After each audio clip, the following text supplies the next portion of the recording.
Anak ambil contoh Al-Alwi bin Sigab. Al-Alwi bin Sigab. Nih.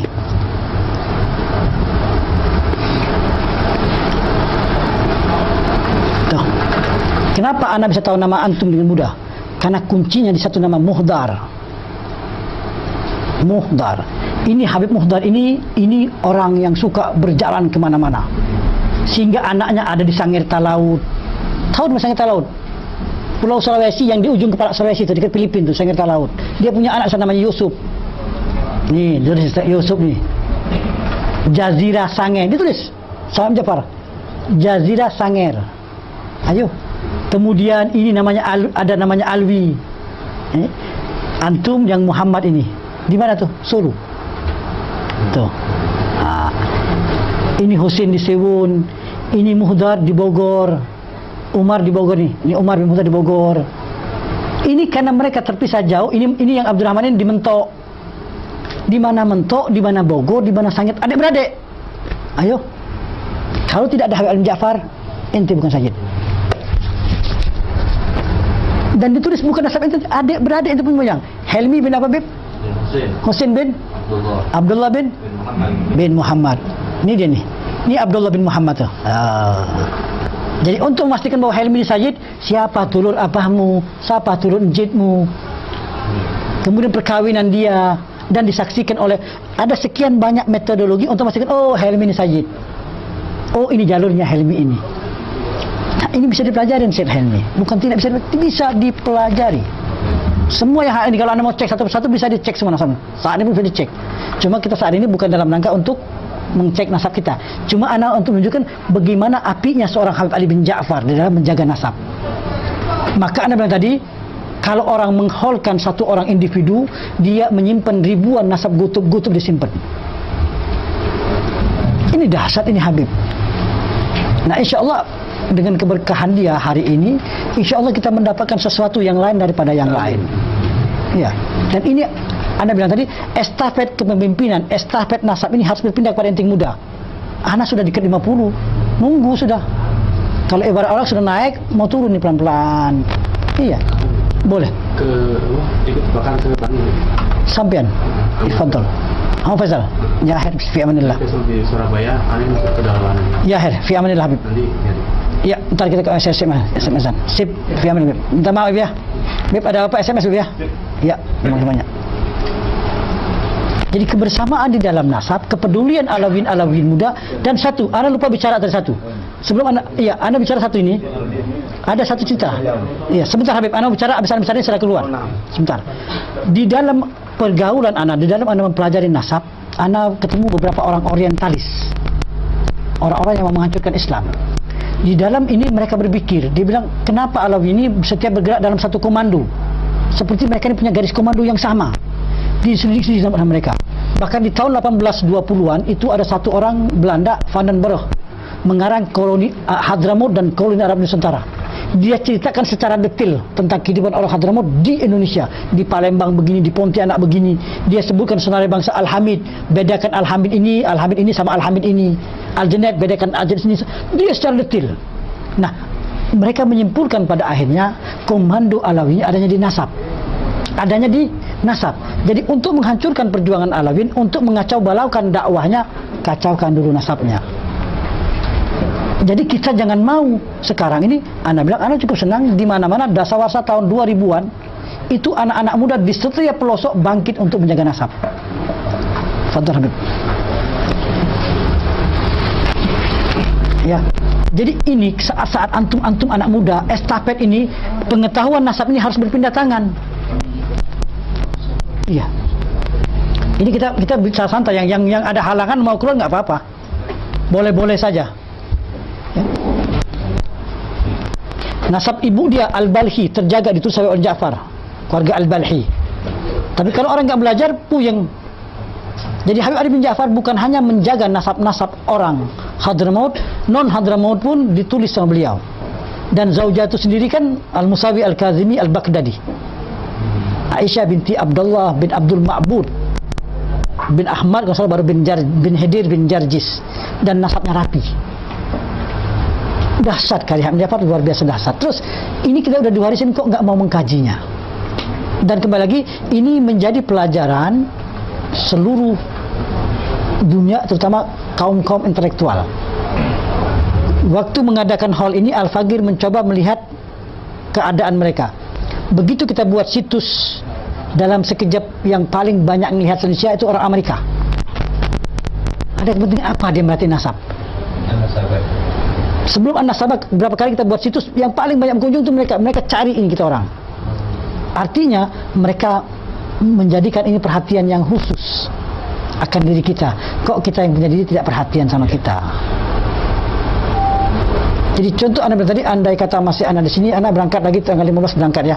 Andai kata Anda di Jakarta, cobalah anak-anak muda di sini kumpul. Anda perlu waktu 2 hari 2 malam. Kita duduk yang rapi. Anda perlu waktu 2 malam. Semua sekarang bisa berangkat dengan mudah, ada kapal, ada pesawat. Anda turun di Semarang, jemput. Kalau enggak Anda naik oplet umum. Anda turun di Surabaya, turun. Kapan lagi? Kita ini berpacu dengan waktu. Anda harus keliling seluruh Indonesia, seluruh Malaysia. Dan Anda prihatin. Jadi tolong dikondisikan, bukan untuk Anda ya. Anda nggak punya kepentingan apa-apa. Kalau untuk Anda, wallah Anda harman di rumah, ngeluarin bini main sama anak. Ngapain bahal-bahlulan sebulan ninggalin harmati? Iya. Tapi ini kan, ini amanah yang harus dijalani sama-sama. Dan ini hak ente. Ente anak muda berhak untuk menuntut anak. Berhak ente. Ini ilmu ente. Jadi yang paling bagus Habib menghadapi yang palsu ini tadi, menghadapi palsu, pertama kita cerdaskan diri kita.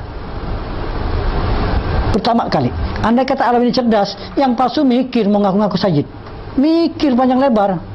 Tapi karena dia tahu kita tidak ngerti dan dia tahu nasabnya tidak begitu terjaga, dia berani ngaku. Ya, tapi kalau tidak, dan ini terjadi di berbagai negeri. Ya alhamdulillah, anak hampir masuk seluruh Indonesia ya, hampir sudah masuk anak. Cuma yang belum masuk, belum sempat aja, Ampenan, Bali masuk sudah. Di Bali pun banyak yang palsu. Ngaku Al-Idrus, ngaku Al-Ghadri. Iya Sayyid. Yang Hussein bin Muhammad bin Yahya bin Ali bin Yahya bin Hussein al-Mahdi. Bagaimana menyikapi fenomena Basaiban sekarang? Ya, Anda pernah dengar dari Ustaz Taufik. Iya. Basaiban itu ada yang terputus dan tidak diakui. Iya. Apa lainnya? Iya. Kalau di Tuban ini banyak yang iya. Basaiban. Jadi begini, berbicara akan satu kisah yang seperti ini, kita memerlukan waktu yang khas. Akan nasab Basaiban, Habib Ali bin Ja'far sudah mengisbatnya, bukan tidak mengisbatnya. Kemudian ada buku-bukunya, tetapi juga ada yang palsu. Ada yang palsu. Bukan bermakna Basaiban itu bukan semua. Ada yang nasab terjaga, ada yang tidak. Dan mereka menjaga perkawinan mereka satu dengan yang lain. Al-Faqir cukup mempelajarinya, tapi untuk membahas masalah ini secara detail perlu waktu yang tersendiri. Ya, perlu waktu tersendiri supaya pemahamannya tidak setengah-setengah. Mana lihat di sini masuk. Bahasa masuk rapi. Dan Habib Ali bin Ja'far mengisbat nasab itu, dan ada isbatan itu. Dan ada pembahasan kenapa nasab mereka yang bisa terima, itu ada pembahasan. Pembahasan ini adalah pembahasan minta maaf yang tingkat tinggi lah. Memerlukan waktu yang panjang, dan untuk menerangkan ini, andai kata orang ini sudah terisi dengan dasar ilmu nasab, dia bisa terima. Tapi kalau tidak ngerti nasab, belajarnya sakit kepala. Iya. Jadi setiap orang yang aku Basaiban dengan mudah bisa tahu dengan palsu dengan tidak. Ada yang palsu, anak ketemu dengan palsu. Yang asli pun ada. Satu lagi, di dalam mengisbat nasab kita tidak bisa melihat penampilan fisiknya. Kalau kita melihat penampilan fisik, kacau. Basaiban yang ada di daerah Tumbu, Magelang, Menes, daerah sana, itu yang terlihat wallah kama jawi tulen. Mentese, nah ini di daerah Mentese. Kama jawi tulen. Nah ini tidak bisa kita jadikan hujah. Kalau andai kata kita dengan wajah, maka Arab jadi sayyid. Bukannya bagus-bagus. Kita orang-orang yang sudah bercampur sama orang kebanyakan, muka-muka dan nus-nus, tertolak jadi sayyid. Jadi mengisbat nasab seorang bukan dengan penampilan fisikal, bukan karena kayahnya, bukan karena keilmuannya, atau bukan karena ketenaran. Oh dia terkenal, jarang kali dia sayyid. Bukan. Oh dia ni wali Allah. Al-Imam Al-Ghazali bukan sayyid, tapi terkenal. Ya. Siapa lagi? Imam Syafi'i, Hambali, Hanafi, tidak harus dia sayyid.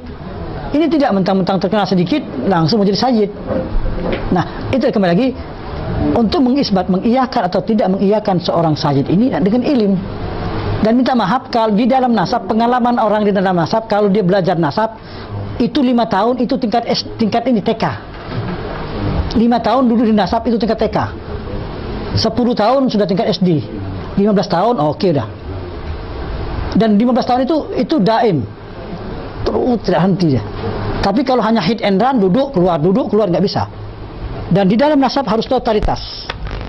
Kalau murid nasab Al-Faqih kebetulan piping engineer, tapi sudah pensiun, tidak lagi. Basic Anda bukan orang agama.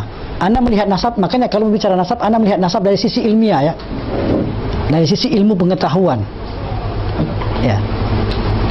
Jadi kita lihat bahwa ini sesuatu yang bisa diterangkan dan bisa diterima dengan kemampuan akal kita dan terjaga. Metodologi inilah yang perlu kita pelajarin. Kalau hanya baru sebentar kemudian berani mengatakan iya atau tidak, ini berhubungan dengan darah manusia yang suci. Berani mengatakan bahwa dia bukan sayyid atau berani mengatakan dia sayyid, itu berat. Itu bukan perkara mudah. Jadi berbicara mengenai keluarga-keluarga yang katakanlah menjadi pembahasan ini, seperti anak ambil contoh di Jawa Pacitan sayyid, saya bilang bukan. Dan bisa diuraikan dengan pasti bahwa dia sayyid. Iya, Pacitan, kemudian Banahasan, Ketapang, Balges ada. Tapi duduk satu ketika bahas, buka beberapa kitab. Tidak bisa satu buku ya, ada beberapa buku lagi yang lain. Setelah membahas beberapa buku, tidak bisa juga kita harus turun ke lapangan. Tidak bisa juga cari data-data lagi. Dari sekian pembahasan, oh benar, oh salah. Kalau hanya satu buku, berdasarkan buku ini salah, ya nggak bisa dong. Ada buku-buku lagi yang lain. Dan banyak sekali naskah-naskah di lapangan yang tidak ada kita pegang. Tapi kalau kita turun ke lapangan, kita akan menemukan naskah-naskah itu. Sehingga kita tidak bisa tekak semau kita ya. Dan kekacauan nasab ini terjadi di Indonesia di saat orang-orang yang tidak berkompeten bicaranya lantang. Nah, ini menjadi tambah kacau balau. Akhirnya yang muncul bukan lagi ilmu, emosional. Kalau bicara emosional nggak bisa, ini ilmu. Selanjutnya mau terima tidak terima terpulang. Kita berlepas diri. Anda tidak punya kepentingan apa-apa. Nah begini nih, mau terima silakan, tidak silakan, nanti masing-masing bertanggung jawabkan. Itu saja. Berat, ini urusan berat, bukan urusan ringan. Kalau ditanya, Anda nggak mau ngerti nasab. Anda nggak ngerti nasab. Sebab kalau ngerti nasab, nasib kejeblok. Tidak bisa nyari duit. Mau gimana mencari duit? Anak totalitas nasab aja susah. Mau separuh-separuh nggak bisa juga. Harus totalitas. Nah, kebodohan kita, kejahilan kita, walaupun kita sudah totalitas, kita tetap harus berkolaborasi bersama-sama. Makanya insya Allah dengan adanya hall seperti ini, tujuan Al-Faqih kemari menghimbau, ayo kita sama-sama yuk. Kejam banget kalian, suruh anak sendiri ngurusin Asega, Barak, Al-Atas bin Syekh Bakar bin Agil. Anak seorang diri capek lah. Ayo bagi-bagi. Yang Ba'agil Tuban, urusin Ba'agil Tuban. Masing-masing mengurusin intern keluarganya, sehingga masing-masing memprotek keluarganya masing-masing. Kan jadi ringan. Selanjutnya kita dialog. Di mana keliru kita, di mana masing-masing take and give. Yang begini yang harus dikembangkan. Sehingga andai kata tim Alawini, tim Alawin seperti yang kumpul begini, itu kuat. Sebab kalian kan tidak punya kepentingan. Hanya kepentingannya ingin menjaga nasab, kerapian nasab kita secara pribadi. Itu yang kita harapkan. Selanjutnya ente mau ke lembaga A, ke lembaga B, itu bukan urusan ana. Ana hanya bicara nasab. Ana tidak punya kepentingan apa-apa. Ana tidak punya otoriti. Tapi ana hanya bicara ini loh ilmu nasab. Nggak ada kepentingan apa-apa. Jadi yang paling penting adalah bagaimana caranya kita ini punya kepedulian terhadap diri kita dan nasab. Sebab kalau kalian tidak ada kepedulian, hancur bareng. Kondisi di lapangan, anak hampir tiap hari, anak di rumah paling lama seminggu. Ini biasanya anak seminggu berangkat lagi. Belum lagi sampai udah mikirin seminggu, dan tas anak itu sudah anak penuh tas untuk sebulan. Jadi andai kata anak tidak harus pulang ke rumah, anak terus jalan sampai awal Januari baru balik. Dan antum jangan tanya dari mana duitnya ini urusan Allah. Antum jangan tanya duitnya. Yang penting anda berjalan. Untuk yang lain selain sama Allah ya. Jadi yang anda minta, yang anda harapkan betul. Makanya kita alhamdulillah anak-anak muda di Jakarta, kita buat pengkajian ilmu nasab. Kita buat ya majelis-majelis kecil. Walaupun tidak banyak, anak-anak muda duduk bareng kita setiap malam Kamis, malam Minggu. Kita buat karena kita hormat sama Habib bin Ja'far, dan yang kita bahas buku Habib bin Ja'far, maka majlisnya kita namanya Majlis Habib Ali bin Ja'far. Sudah tahun berapa? Sekarang udah tahun tahun keempat. Kebetulan ketuanya Habib Safiq Haneman. Beliau ketuanya. Ya kita duduk, kita mengkaji satu persatu kita kaji. Kenapa Habib? Karena beberapa bulan yang lalu, Iya. waktu berjalan ke Makassar Oke. dalam rangka Syekh Yusuf Al-Makassar, Al-Makassari, iya. Syekh Jamaluddin Asegaf, Tuang Rama, Tuang Remah. sama Almarhumlah para masyayikh Muslim Tariqah, karena diajak ziarah di Pulau Padang Lumpur. Habib Alwi bin Abdullah Asegaf. Tapi lisannya tidak ada tulisannya. Ada yakni Tariq Tunda lah. Jadi begini. Iya. Jadi begini. Berbicara satu lain lubuk lain ikan. Jam dari Pulau. Iya, bara lumpuh ya. Apa namanya, dari Losari, nyebrang pakai perahu klotok setengah jam. Iya. Jadi kalau berbicara makam Itu kalau tanpa ada tulisan itu lemah. Tapi kita akan punya hitung-hitungan secara arkeolog. Ilmu nasab berkaitan sama arkeolog. Oke, ini Habib umurnya berapa ratus tahun? Dari ratus tahun kita bisa memperkirakan nisannya. Oke, satu. Kemudian kita mencoba mencari catatan mereka. Tidak saja mereka catatan secara pengetahuan secara lisan. Kita eksplor begitu. Lalu di dalam keluarga Makassar yang terjaga nasab asgabnya itu adalah yang di keluarga Sengkang. Adapun keluarga Puang Rama itu kislama, nasab mereka tertolak. Karena di atasnya Fulan bin Abdullah bin Ba'alawi di atasnya dah. Anak punya naskah mereka ini. Walhasil nasab mereka ini memang nasab tertolak. Satu. Kemudian tadi Jamaluddin Asegaf. Jamaluddin. Tahun berapa? Jamaluddin Asegaf, Tuang Rama. Iya. Lupa. Nama Jamaluddin hampir tidak pernah digunakan dalam Asegaf. Dan tadi kes seperti kes Cikuang. Di Cikuang itu ribuan orang ngaku aidit. Nasabnya ngaco. Satu kampung. Cikuang mana? Makassar. Oh, Makassar. Ngaku aidit dan mereka kuat dalam menjaga nasab, tapi nasab mereka tertolak. Jadi inilah kembali lagi Habib Bakar, kita memerlukan pondasi dulu. Saat pondasi Tuang Rama ini suka ngajak jamaahnya ziarah ke Iya. Lumpuh. Iya, bara lumpuh. Di dalam keluarga Asegaf di daerah Bugis itu hanya satu tempat yang terjaga rapi, di daerah Sengkang. Itu kelompok Sengkang ini kemudian mereka sebagian hijrah ke Jakarta. Mereka dari kelompok Al-Agil As-Suudi Asegaf dan mereka sama sekali tidak ada hubungan sama keluarga Puang Rama. Dan anak dari guru anak mewarisin cerita ini memang nasab tertolak. Jadi banyak kes-kes yang sudah ada dari dulu, tapi orang yang baru tahu, baru memulai, sementara itu sudah selesai. Ada lagi daerah Maros, juga begitu, Maros. Kita kembali lagi, nasab tidak bisa hanya dengan pernyataan. Nasab ini bukan sejarah, tapi sejarah plus. Kan kebetulan hobi ziarah ya. Iya, bagus. Ziarah Iya.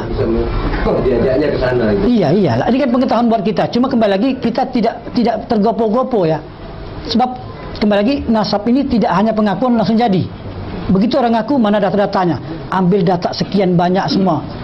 Dan minta maaf. Iya, ana mengurusin satu bangsa, ana selama hampir 5 tahun. Satu orang di pedalaman Malaysia ngaku pertama kali ngaku Al-Jupri. Selesai ngaku Al-Jupri, sekian tahun lagi berubah lagi Al-Attas. Siapa namanya? Disebutkan Fulan. Begitu disebut Fulan, anda tahu bangsa apa ini. Dari mana asalnya? Dari kampung Arab Jambi. Oh, Al-Muhdar ini. Al-Muhdar, karena ada nama-nama kunci. Ini Al-Muhdar. Tapi analisa anak ini tidak harus anda percaya. Karena apa sebutnya? Namanya anak muda ini Farid bin Idrus bin Ali bin Montel bin Hasan. Siapa nama Montel tidak tahu, dia bilang. Dalam Habib Ja'far disebutkan Montel ini sebetulnya namanya Umar. Tapi itu analisa. Ana harus bolak-balik. Di bulan puasa tahun 2010, ana ke Jambi, ketemu salah satu cucu daripada Habib Montel ini. Ana tanya, Saripah siapa nama? Zainab binti Ahmad bin Umar bin Hasan. Oh, Umi punya saudara Abah? Tak tahu lagi, dia bilang. Umi punya saudara Abah 2 saja, bilang. Yang lain Umi tidak tahu. Sudah. Umi tahu siapa itu Montel. Itu lanjut Umi itu Montel lah Umar tuh. Hanya untuk mendengar kalimat itu kita harus bolak-balik. Iya. Tapi tidak mudah Habib Bakar. Bolak-balik, harus keluar tenaga, keluar uang. Siapa yang bagi uangnya? Allah yang bagi uangnya. Kalau mengharapkan diupah pada mereka, ya mereka aja miskin hidupnya. Di kuburan, nah untuk mengatakan betul Sayyid di kuburan, Sayyid bin Sayyid, Saripah binti Sayyid, cuma tambah bangsa. Jadi di Malaysia ini sebagian begitu. Sebagian mereka tidak meletakkan bangsa saya saja. Dan juga di sana ada satu keluarga yang satu kampung dan sudah 7 tahun lalu. Mereka menisbahkan Jamalulel. Anak Jamalulel. Tahun 2006 anak regu di sana 3 hari 3 malam. Mencari datanya dan anak simpan dan semua lengkap. Dan ternyata mereka tertolak dari Jamalulel. Nasab mereka nasab yang majhul, gelap. Kenapa? 17 tahun lalu mereka masuk ke Perak. Daerah tempat di Perak. Sementara Jamalulel baru lahir 7 tahun lalu. Jadi tidak mungkin Jamalulel. Jamalulel yang paling tua masuk Indonesia berdasarkan catatan Habib Ja'far itu kampung Manggah 2, Keramat Manggah 2. Itu 300 tahun lalu Habib Abu Bakar. Itu 300 tahun lalu. Ini 7 tahun lalu. Kenapa dia ke Jamalulel? Karena tetangga dia Perlis, kerajaan Jamalulel. Asal Palembang masuk ke sana. Jamalulel kan aslinya Palembang. Tidak semua. Tidak semua. Macam-macam. Jadi kan pengetahuan luas ini, pencarian ini kan harus mengikuti waktu dan kita harus jalan-jalan. Tapi yang paling utama lagi kan kembali lagi pemain bola kaki tidak semua penyerang kan. Masing-masing ada back. Jadi masing-masing tidak perlu harus jalan ke sana kemari. Sekarang ini orang-orang Tuban, ayo duduklah menjagalah nasab orang-orang Tuban. Yang Ba'agil jaga Ba'agil, yang Barakba jaga Barakba, yang Asgab jaga Asgab. Nanti kita bersatu padu. Kembali lagi selanjutnya dari hasil ini mau dikasihkan lembaga A, B, C itu bukan urusan Al-Fagir. Al-Fagir tidak campur. Cuma Al-Fagir mau menghimbau aja, ayo sama-sama kita jalan. Karena ini menyangkut kepentingan kita dan masa depan. Sebab kalau sekarang sudah kondisi kacau balau, bagaimana 20-30 tahun ke depan? Dan satu lagi, kelemahan Alawiyyin ini tidak pernah menanam, pengen panen. Pengen nasab rapi, tapi tidak bikin sistem kaderisasi. Mana ada kaderisasi? Harusnya dibuat sistem kaderisasi. Bila perlu dibayarin orang Tuban, ke Jakarta dibayarin sekian duit. Bila perlu. Supaya apa? Supaya di Tuban ini 5 tahun ke depan ada orang yang ahli nasab. Anak muda sekarang umur 25 tahun, diajari selama 5 tahun, umur dia 30, dia bisa dijadikan rujukan dan bisa diperintahkan untuk mencatat nasab sini. Ini tidak pernah diajarkan, kemudian tahu-tahu disuruh saja. Sama halnya disuruh bertempur, tidak diajarkan jurus-jurusnya. Disuruh berantem, main silat, tapi tidak diajarkan jurus-jurusnya. Akhirnya apa? Kena tinjuru, udah benggak-benggak muka, baru nangkis, pelempam, gak bisa, harus diajarkan dulu. Inilah kelemahan kita. Nah, kita harus sama-sama sekarang ini. Kita belajar dari kita Habib Ja'far. Al-Fagir tidaklah pandai.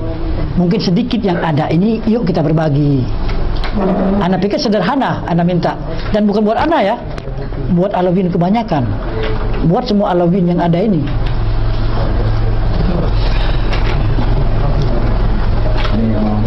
Boleh tanya. Antum siapa nama? Alwi.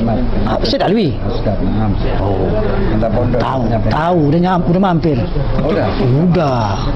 Anak ini nunggu dia manggil anak, nggak manggil datang sendiri. Ditunggu di panggilan beliau nih. Ini mau manggil. Anak ditunggu beliau manggil anak. Sekarang dia ngomong mau manggil. Iya, nanti kapan? Bulan Januari atau kapan ya? Nah, ya, jadi seperti pertemuan siang ini tanggap sebagai kewajiban. Iya betul. Nah, tadi kita dengan beberapa ikhwan yang ada di Tuban ini kita musyawarah kepingin memang kapan antum ada waktu untuk kita ya buat ide seminar beginilah. Iya. Allah wilayah Tuban, Bojonegoro, Lamongan jadi satu. Iya, oke. Satu sentralkan dari Tuban. Mungkin Januari akhir ya. Januari akhir atau awal Februari. Nah, mungkin sebelum hari H berapa itu antum menyampaikan jadi kita bisa. Iya. Untuk kirim. Anak mau ke dekat dari pertengahan Februari.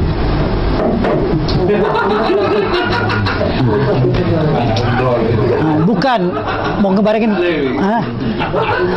tapi anak mengikut saja ya, anak mengikut di step